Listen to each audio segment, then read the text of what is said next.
Hello दोस्तों, आपका स्वागत है हमारे YouTube चैनल जनता ऑनलाइन क्लासेस में। दोस्तों, आज हम प्रेजेंट टेंस का दूसरा टेंस प्रेजेंट कंटीन्यूअस टेंस, जिसका निगेटिव सेंटेंस, जिसको हम हिंदी में नकारात्मक वाक्य कहते हैं, इसकी जानकारी दे रहा हूँ। पहले आते हैं प्रेजेंट कंटीन्यूअस का जो टेंस है, इसकी पहचान बताते हैं कि जिन हिंदी वाक्यों के अंत में रहा है, रही है और रहे हैं आदि शब्द आते हैं, वह प्रेजेंट कंटीन्यूअस टेंस कहलाता है। दोस्तों, मैंने इसकी जो पहचान बताई है, जिन हिंदी वाक्यों के अंत में रहा है, रही है और रहे हैं आदि शब्द आते हैं, वह हमारा प्रेजेंट कंटीन्यूअस टेंस कहलाता है। दोस्तों, अब इसके बनाने के जो नियम है, नंबर 1, हिंदी में जो वाक्य नेगेटिव होता है या नकारात्मक होता है, उस वाक्य में नहीं का प्रयोग होता है। मान लीजिए जो वाक्य हमारा नेगेटिव है, तो उसमें पूरे टेंस में कहीं ना कहीं पे नहीं का प्रयोग हुआ होगा। इसका दूसरा जो नियम है, अगर वाक्य में निगेटिव हो, अगर जो वाक्य है वो निगेटिव हो, तो हम सहायक क्रिया इज एम आर, जो सहायक क्रिया हमारी है वो इज एम आर है, इसके बाद में नॉट का प्रयोग करते हैं। निगेटिव वाक्यों में क्या होता है, जो हमारी सहायक क्रिया हेल्पिंग वर्ब जो होती है, जैसे इज एम आर, इसके बाद में नॉट का प्रयोग करते हैं। अब आते हैं इसके फार्मूलों। सबसे पहले आता है हमारा सब्जेक्ट। अब सब्जेक्ट के ही अनुसार हम इज एम आर का प्रयोग करेंगे। अगर सब्जेक्ट हमारा सिंगुलर है तो इज का प्रयोग करेंगे, अगर सब्जेक्ट हमारा प्लूरल है तो इसमें आर का प्रयोग करेंगे, अगर सब्जेक्ट हमारा आई है तो एम का प्रयोग करेंगे, और इसके बाद में हम नॉट का प्रयोग करेंगे। मतलब इज एम आर, मतलब सहायक क्रिया के बाद में नॉट का प्रयोग करते हैं। इसके बाद में जो मैन वर्ब होगी, जिसको हम मुख्य क्रिया कहते हैं, इसकी फर्स्ट फॉर्म आएगी मैन वर्ब की, मतलब मैन वर्ब की फर्स्ट फॉर्म में हम आईएनजी का प्रयोग करेंगे। जो मैन वर्ब होगी उसमें हम आईएनजी का प्रयोग करते हैं। उसके बाद जो हमारा ऑब्जेक्ट होगा, जिसको हम हिंदी में कर्म कहते हैं, और प्लस जो शेष बचता है या अदर बचता है, उसको लास्ट में लाते हैं। जैसे सब्जेक्ट हमारा, जिसको हिंदी में कर्ता कहते हैं, अगर कर्ता हमारा एक वचन है, जैसे रेखा है। अब रेखा खाना नहीं बना रही है, जैसे एग्जाम्पल है कि रेखा खाना नहीं बना रही है, तो सबसे पहले सब्जेक्ट क्या है, रेखा। तो जो रेखा हमारी है वो एक वचन में आता है। मैंने आपको बताया है कि ही सी इट या किसी का नाम होता है तो वो हमारा एक वचन में आता है। उसके बाद में हम इज एम आर का प्रयोग करेंगे, तो इसके साथ में इज का प्रयोग होगा। उसके बाद जब वाक्य निगेटिव है तो हेल्पिंग वर्ब के बाद में हम नॉट का प्रयोग करते हैं। नॉट हो गया। अब मैन वर्ब बनाना, क्या बना रही है, खाना, तो खाना के लिए हम कुक का प्रयोग करते हैं। ये हमारी मैन वर्ब हो गई, मुख्य क्रिया हो गई। फिर आगे हमने कहा आपसे इज एम आर का इसी में प्रयोग करते हैं, तो क्या हो जाएगा, कुकिंग। फिर उसके बाद में कर्म, क्या बना रही है, खाना, कुक द फूड। तो ये हमारा बन गया है कि Rekha is not cooking the food. Rekha खाना नहीं बना रही है, रेखा खाना नहीं बना रही है, तो Rekha is not cooking the food. दोस्तों, अब आते हैं इसके एग्जाम्पल पर।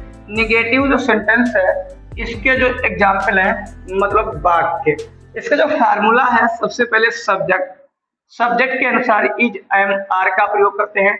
उसके बाद में नॉट का प्रयोग करते हैं। फिर वर्ब की फर्स्ट फॉर्म में आईएनजी का प्रयोग करते हैं। फिर ऑब्जेक्ट और अदर जो शेष बचता है।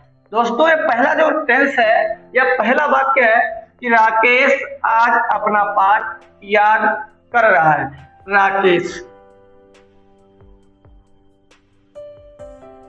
राकेश जो हमारा है वो एक वचन में आता है या बहुवचन में आता है। जो नाम होता है वो हमेशा एक वचन में आता है, इसलिए इज एम आर में से हम इज का प्रयोग करेंगे। फिर उसके बाद में फार्मूले में नॉट है तो निगेटिव में नॉट होता है। फिर वर्ब है याद करना। राकेश आज अपना पाठ याद कर रहा है, तो याद करना होती है लर्न, LEARN। फिर इसी में हम ING का प्रयोग कर देते हैं, वर्ब की फर्स्ट फॉर्म में ING का प्रयोग करते हैं, लर्निंग। फिर उसके बाद जो ऑब्जेक्ट है, अपना पाठ। अब राकेश एक लड़का है, लड़के के लिए अपने के लिए हिज का प्रयोग करते हैं, हिज लेसन, LESSON लेसन। फिर अब बचा है अदर, अब अदर में आ जाता है आज, और आज की जो मीनिंग होती है वो टुडे होती है। अब दूसरा जो वाक्य है, लड़कियां आज गीत नहीं गा रही हैं, लड़कियां आज गीत नहीं गा रही हैं, तो द गर्ल्स।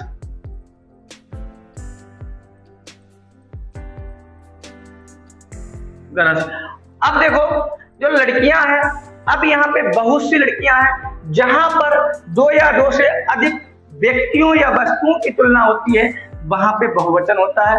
अब यहाँ पे जो है अब बहुवचन है, अब बहुवचन के साथ में इज एंड आर में से हमेशा आर का प्रयोग होगा, आर। उसके बाद नॉट निगेटिव है तो इसके बाद में नॉट का प्रयोग करेंगे। फिर उसके बाद में वर्ब की फर्स्ट फॉर्म। अब लड़कियां क्या कर रही हैं, लड़कियां आज गीत नहीं गा रही हैं, तो गाना क्या होती है, सिंग। फिर इसी में ING का प्रयोग कर देंगे तो हो जाएगा सिंगिंग। फिर ये सॉन्ग, ए सॉन्ग गीत की होती है, सॉन्ग। फिर आज, फिर इसमें आ जाएगा टुडे। देखो सब्जेक्ट इजेमार में से आर आ गया, निगेटिव में नॉट आ गया, वर्ब की फर्स्ट फॉर्म में ING आ गई, ऑब्जेक्ट आ गया, फिर अदर जो शेष बचा है वो अदर आ गया। क्वेश्चन नंबर, वाक्य नंबर 3, वाक्य नंबर 3, पिताजी अपने ऑफिस नहीं जा रहे हैं, पिताजी अपने ऑफिस नहीं जा रहे हैं, पिताजी की फादर, फादर। उसके बाद अब पिताजी सिंगुलर में आता है, एक वचन में आता है, तो एक वचन के साथ में हमेशा हम इज का प्रयोग करते हैं, इजेमार में से इज का प्रयोग हो गया। अब निगेटिव में नॉट आ जाएगा। अब वर्ब की फर्स्ट फॉर्म जा रहे हैं, तो जाना होती है गो, अब इसी में हम ING लगा देंगे, गोइंग। तो फादर इज नॉट गोइंग, पिताजी नहीं जा रहे हैं, कहाँ नहीं जा रहे हैं, अपने ऑफिस, ऑब्जेक्ट। अब अपने के लिए हिज ऑफिस, ऑफिस।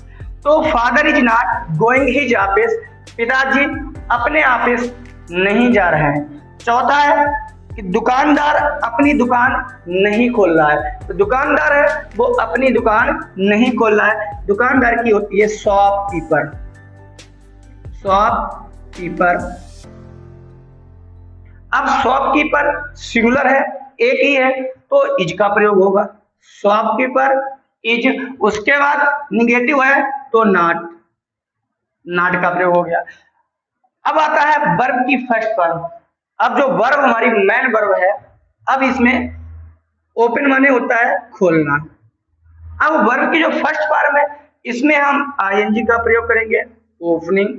फिर उसके बाद में क्या, दुकानदार क्या खोल रहा है, क्या नहीं खोल रहा है, दुकान, अपनी दुकान, तो his.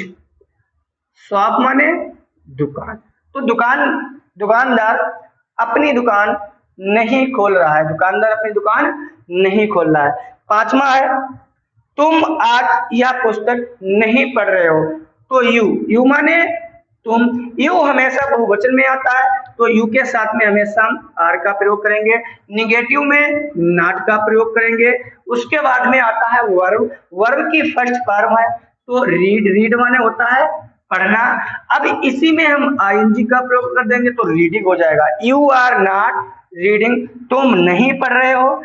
This book, this book मतलब यह किताब, दिस बुक यह किताब, कब, आज, आज की टुडे। ठीक है दोस्तों, अब ये निगेटिव के जो टेंस हैं इसको फार्मूले के हिसाब आप बनाएंगे, कभी गलत नहीं होगा। थैंक यू दोस्तों।